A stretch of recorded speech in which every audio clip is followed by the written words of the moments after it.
is not a word that applies. The watch is often blurred. However, when you come to Guangzhou, you cannot see any problem just by looking at the appearance. What you need to be careful about is that the low quality movement inside will be sold at a high price.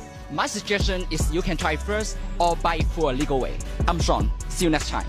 You pay $4,400 for a Mitas Tudor Black Bay monochrome. You pay almost $10,000 for a Rolex Submariner.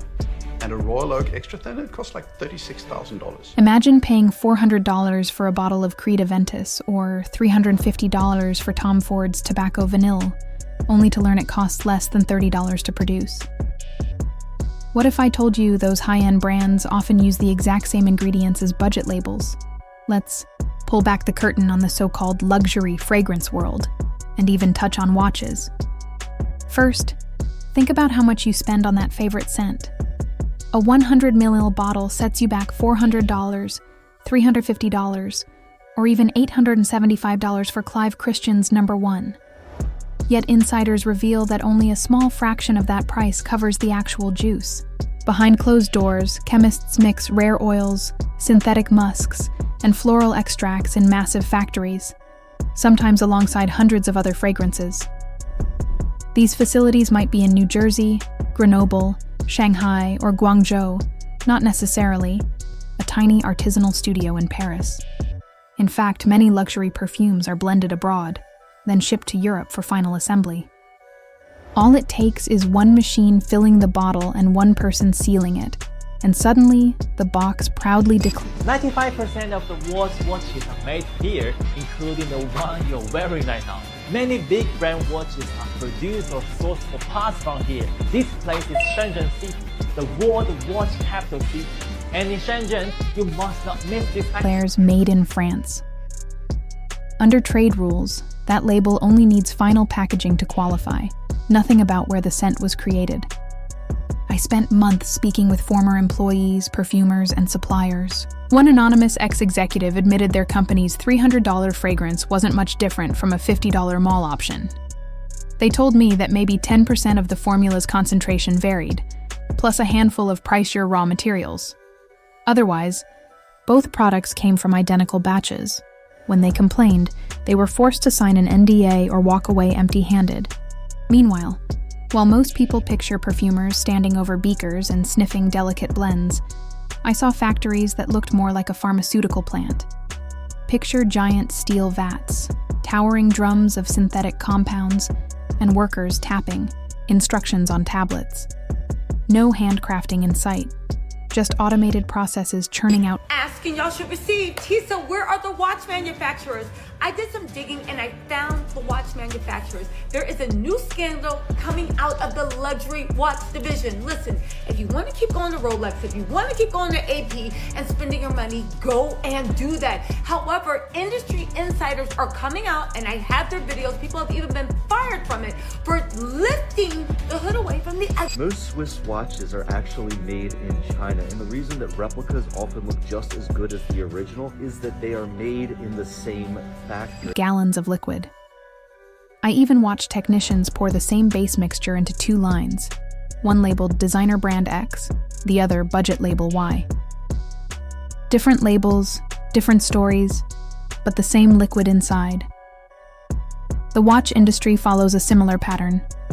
Thousands of so-called Swiss models are actually assembled in Shenzhen, China. The same workshops often produce genuine luxury pieces and high-quality replicas side by side. That's why some knockoffs can look and work like the real thing. A former watchmaker I spoke with said many parts, gears, springs, dials, come from the same suppliers. Only the branding and final polish change. Yet consumers pay thousands of dollars, believing they're made by a small master craftsman in Switzerland. Social media has blown these truths wide open. TikTok creators are sharing videos of factory tours, showing the assembly lines for watches and fragrance. Some have posted receipts and ingredient lists proving identical formulas appear in both $50 and $300 bottles. Once companies caught wind of these leaks, they slapped legal threats on whistleblowers, firing anyone who dared post behind-the-scenes footage. Actually, they offer a wider range of styles to choose from, maintain strict production standards, and can support customization, starting from just 50 pieces. What? Worry about them are just middlemen? you contact them directly. Watches come in different sizes. A small dial makes your wrist slimmer, while a larger one makes you a stronger error. First of all, you need to determine your budget range. The Rolex data dress is the best choice. Suddenly, major perfume houses have announced price adjustments or introduced hard-to-find editions just to distract us. The very labels we thought guaranteed quality suddenly feel hollow. How can you trust a $400 price tag when you know a bottle of mass-produced liquid was merely packaged in Europe? If you care more about status than actual scent, that's your choice. But the hidden reality is hard to ignore. These revelations extend beyond perfume. Luxury watch brands face their own scandal as collectors debate whether their prized timepiece was really crafted in Geneva or simply assembled in a Chinese factory. The same hands making a $10,000 watch might also create a $200 replica. It's a bitter pill for anyone who believed in artisanal craftsmanship. In the end, luxury often means hefty markup plus clever marketing. The next time you spritz that designer fragrance or admire a pricey watch, remember that the real value does. The watch is a fake. What's fake about it? According to the serial number, It doesn't correspond to that watch.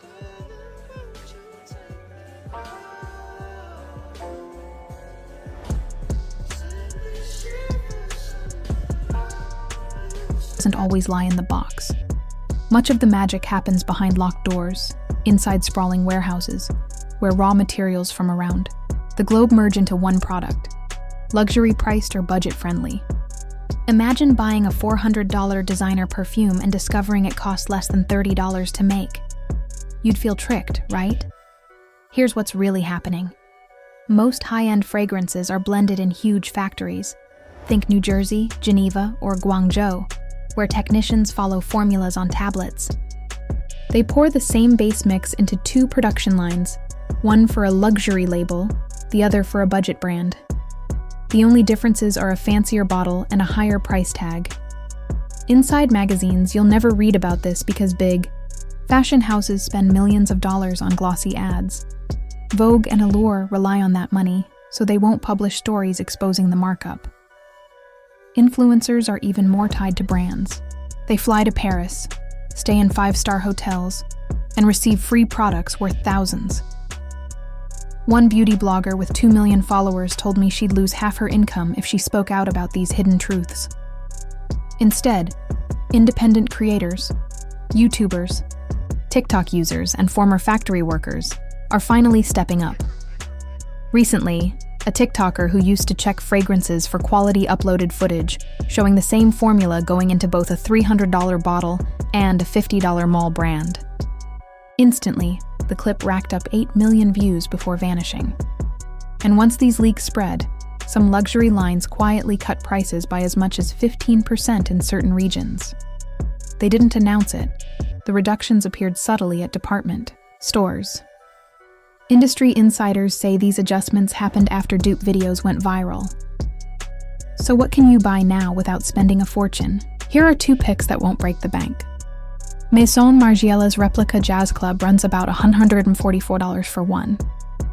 7 ounces, and Le Labo Santal 33 costs roughly $310, but often goes on sale for near $200. These options offer a taste of designer quality without the $350–400 price. If you're hunting for truly affordable luxury, check out Zara or other fast fashion stores. Their scents often mirror expensive lines so closely that you might miss the difference. Why does "Made in France" matter so much? Under international rules, a perfume only needs its final assembly or packaging to occur in France to wear that label. That means a bottle could be mixed entirely in China or the US, shipped to Paris where a worker simply attaches the sprayer and injects a label. And boom! It's officially French-made! The actual art of creating the fragrance might never happen in Paris. That shiny badge on the box can be misleading. Let's talk margins. For major fashion houses like Chanel or Dior, profit on each bottle can run between 60 and 90%. On a $300 perfume, production costs might be $15 to $30. So everything beyond that is profit, money that pays for celebrity endorsements, large-scale marketing, and elite packaging. Compare that with electronics, where margins hover around 10 to 20%, or even high-end clothing, which usually sits at 40 to 50%. Suddenly, a $300 bottle feels excessive. If you know what you're really buying, the question becomes, is it worth it? Some people don't care because they enjoy the status and the idea of wearing a recognized name. That confidence can be priceless. Others feel cheated when a $30 dupe smells just as good and lasts nearly as long. Of course, not every budget scent hits the mark.